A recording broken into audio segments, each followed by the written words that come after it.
Jamais sans la grâce, une dévotion matinale proposée par l'Église évangélique de la grâce en collaboration avec l'Institut de théologie de Cotonou.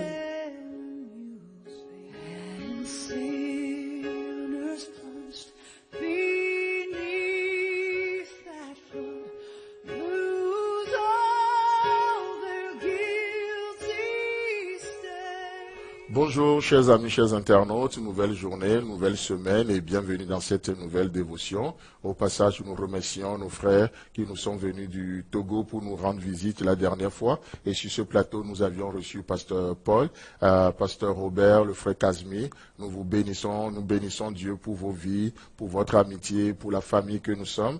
Et je bénis aussi Dieu pour la vie de mon collaborateur Florent Koudadje qui a fait la semaine passée avec nous. Que le Seigneur nous bénisse. Seigneur, nous t'apportons la dévotion de ce matin et comme toujours, nous sommes à tes pieds. Merci vraiment de nous instruire, merci de nous communiquer ta pensée pour que cette journée soit une réussite parfaite. Au nom de Jésus. Amen. Alors, chers amis, j'aimerais juste aborder une parabole avec vous. Dans Matthieu chapitre 13, nous avions entre-temps parlé de la première parabole qui est dans ce passage. Et à partir de ce matin, j'aimerais aborder la deuxième avec nous. Donc, du coup, au verset 24 de Matthieu chapitre 13, il est écrit. Il leur proposa, donc il est question de Jésus, il leur proposa une autre parabole et il dit, le royaume des cieux est semblable à un homme qui a semé une bonne semence dans son champ. Amen. Donc dans la première parabole, il est aussi question d'un semeur et nous avions déterminé que ce semeur, c'est la personne de Jésus. Ce semeur, c'est la personne de Dieu lui-même. Et vous savez, dans cette deuxième parabole, il est encore question d'un homme qui a semé. En d'autres termes, il est encore question d'un semeur. Un semeur a semé une bonne semence dans son champ. Et ce matin, la pensée avec laquelle j'aimerais, en tout cas qu'on rentre dans cette journée, elle est simple. C'est que le semeur, qui n'est personne d'autre que Dieu, le semeur sèmera toujours de la bonne semence. Amen.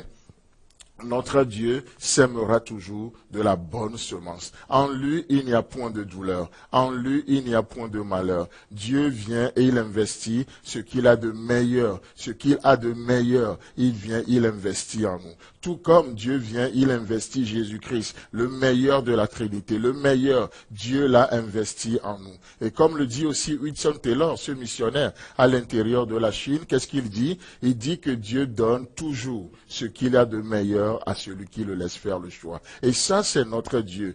Il n'y a point en lui de malheur. Dieu n'est pas l'auteur du mal. Mais malheureusement, par la désobéissance de l'être humain à son Créateur, notre désobéissance crée des situations que nous avons de la peine à gérer, des situations qui nous font tellement du mal. Et on se pose des questions, si Dieu est amour, pourquoi tant de mal? Si Dieu est ceci, pourquoi telle chose? Si Dieu nous aime tant, pourquoi? Mais laissez-moi vous dire que Dieu, en lui, il n'y a point de ténèbres. N'est-ce pas ce que Jean nous dira dans 1 Jean chapitre 1, le verset 5 à 6, où il est écrit, la nouvelle que nous avons apprise de lui et que nous vous annonçons, c'est que Dieu est lumière. Amen.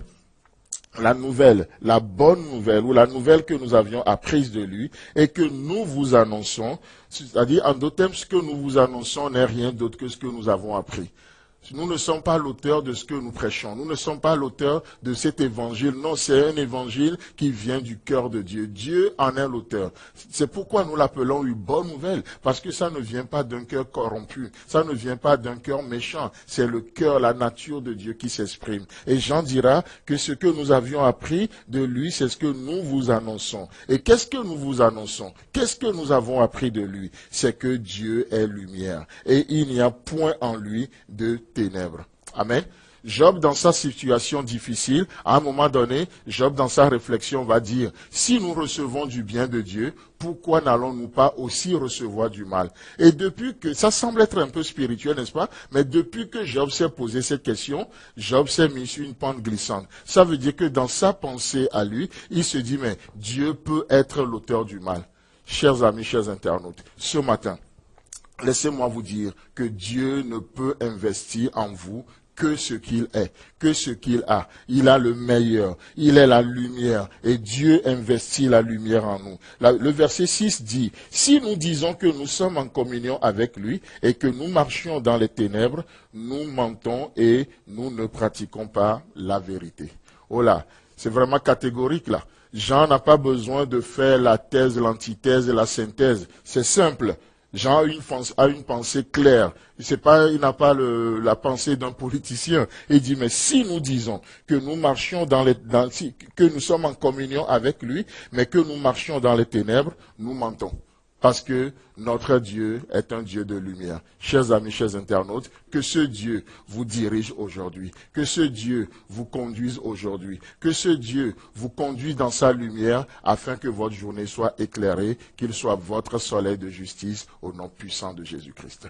Amen. Tout le temps que nous avons. Si vous avez aimé cette dévotion, parlez-en à vos amis. Parlez-leur du message de la grâce et de ce qu'il fait dans vous. Pour un sujet de prière, une question ou plus d'informations, contactez-nous. Téléphone 64 88 35 87 ou 96 42 69 05 ou par WhatsApp au 94 75 80 20.